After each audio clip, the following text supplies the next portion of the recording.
The Newsday continues here on One News Now. I'm Riza Diaz.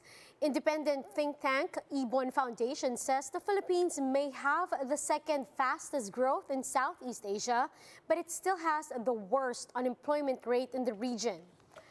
Ibon reported that the country's 6.5% unemployment rate is marginally higher than its neighboring countries. According to official data, around 3.2 million Filipinos were reported as unemployed as of November 2021. The group, however, estimates that the real number of unemployed may be as much as 5.7 million or more. The country has reported a 7.7 GDP growth during the fourth quarter of 2021. Ibon, however, stressed that this does not translate to enough jobs and incomes for ordinary Filipinos.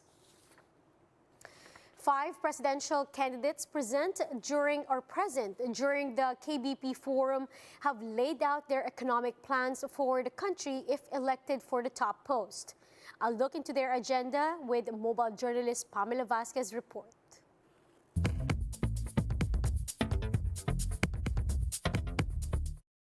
The 5 presidential candidates who showed up to the KBP's Panata Sabayan Presidential Forum had few differences when it came to economic policies. One of them was over the issue of online sabong.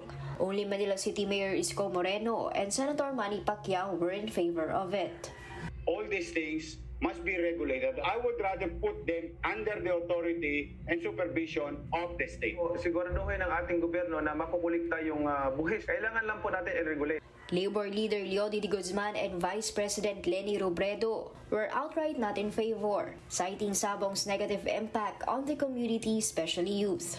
While Senator Ping Lacson said he wants to study the issue first. Regarding land reclamations, de Guzman and Moreno were on opposite ends. Kasi ang nakikinabang lang sa mga reclamation yan ay mga lalaking kapitalista. Kung talagang naghahanap tayo ng pambayad ng utang, kita at trabaho, kailangan natin itong i-push through. The other 3 were on the fence, saying every project will need to be assessed on its environmental impact. As to whether or not to create the Boracay Island Development Authority or BIDA, only Lacson and de Guzman expressed support. The bill will create a new government body to run Boracay and has already passed Congress. Vice President Robredo took a hard line against it. Hindi po pipirmahan na namawala ng boses yung stakeholders, yung local government units. Hindi pwedeng alisin yung boses ng mga maapektuhan. All presidential aspirants also said they will continue the Build project. Moreno and Lacson took it one step further and said they want to bring back public-private partnerships to help fund key infrastructure.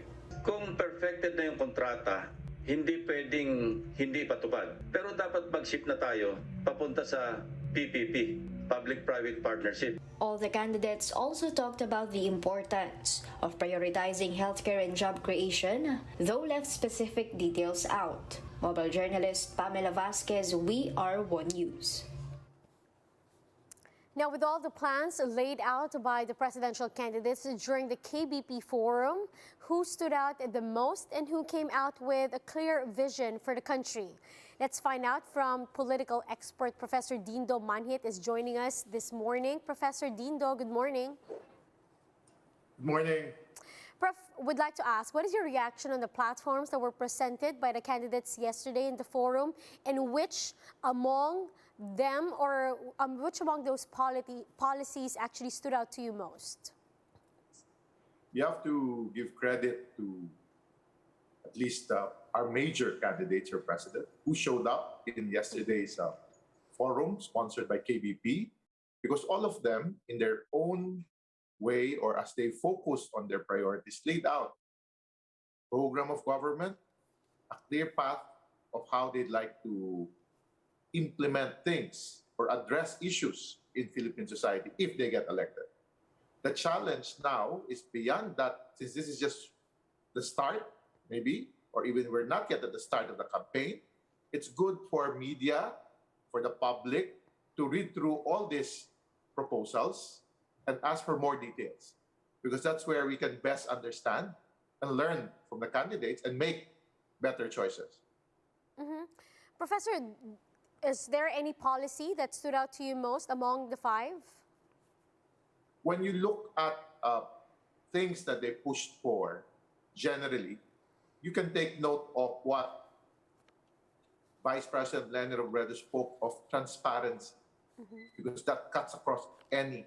We need a government that needs to be more open, transparent, because we need government to be accountable for the action, which was followed up by Senator Manny Pacquiao with his strong stance on corruption that can best deal with economic challenges today. Noticeable also is what Senator Lacson spoke of, what he calls timelines, specific timelines, days that he needs to execute things. It speaks of he's ready to take over the job. Or in the part of Mayor Isko, focusing on his strength really, which is he has been known as a mayor that execute things, especially during this pandemic time.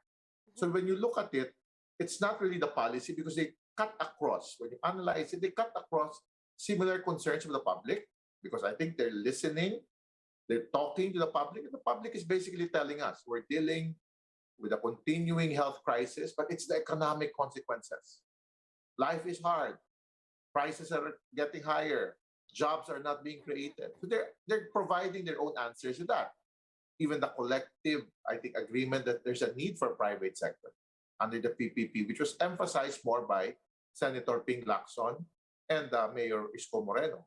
Those are critical thoughts that we should take note of. But what we need is really to extract more from this candidate. Get the details of how they'll execute it. How will we fund some of these initiatives that they're proposing? With that being said, Professor, you want to see more or hear more details from these candidates, perhaps in future forums or debates, yes? Yes, very important is the role, and I emphasize this, of mainstream media. Something unique in the 2022 election is the rise of the use of social media platforms. Facebook, YouTube is a dominant platform. The problem with that kind of platforms, it's a one-way platform. You don't really get to understand the candidates. He's basically selling himself to us. But we're talking about 6 years of presidency, 6 years of governing and making decisions to over 110 million Filipinos. We cannot allow them to talk to us one way. We need to engage. And the public cannot engage them except through responsible mainstream media.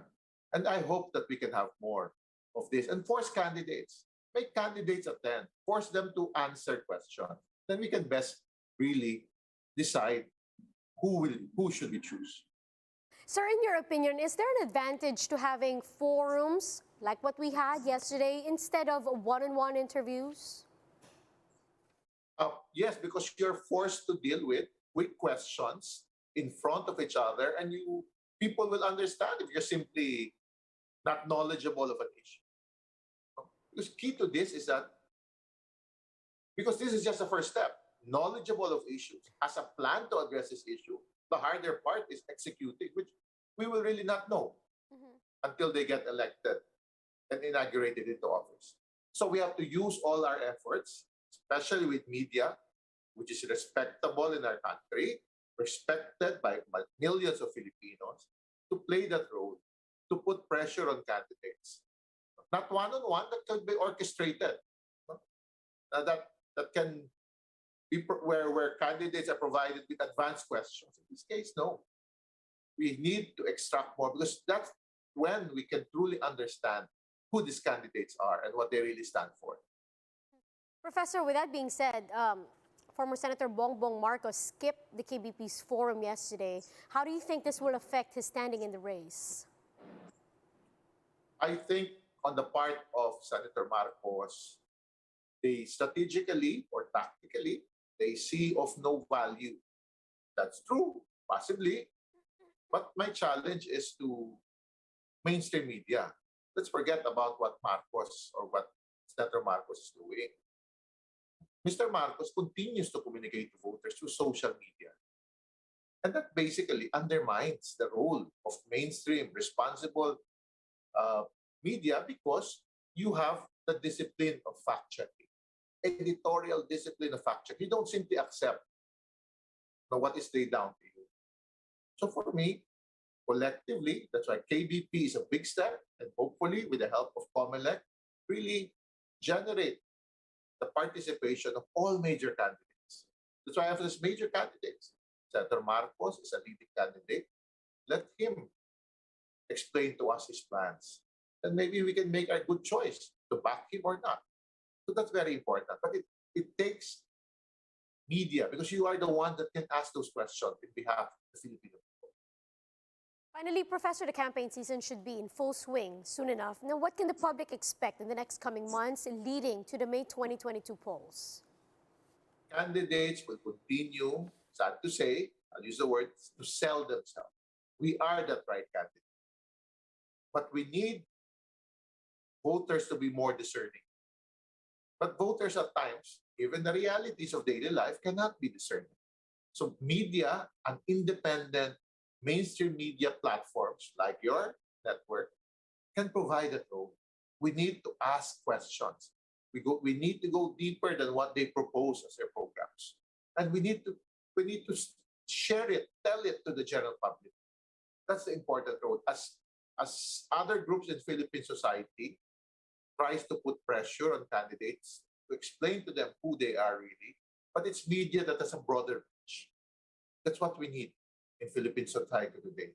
As we go into a different election season, where suddenly social media, which was simply introduced in 2016 in Philippine elections, might be the dominant. It has overtaken radio already. It has overtaken newspapers already in terms of source of news based on our studies. We hope it doesn't overtake mainstream TV. Well, thank you, sir, for sharing with us your time and your insights. That's political expert Professor Dido Manhit. Meanwhile, let's take a quick look at some of today's headlines. A fire broke out at the Russian embassy in Barangay Dasmariñas, Makati City on Friday night. Authorities are still investigating the cause of the incident. Some 780,000 doses of Pfizer COVID-19 vaccines for children aged 5 to 11 arrived in the country on Friday night. Over 160,000 minors have been registered for inoculations in Metro Manila. Asa Miller, the country's lone representative at the Beijing Winter Olympics, carried the country's flag in the game's opening.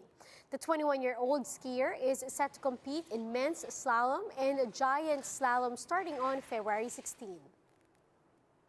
And those are the top stories of the hour. Join us later at 10:15 in the morning as we continue to monitor the day's biggest stories. You can also catch One News on Signal Play app. Register for a free account now at www.signalplay.com and stream One News live anytime, anywhere. I'm Riza Diaz. We are One News.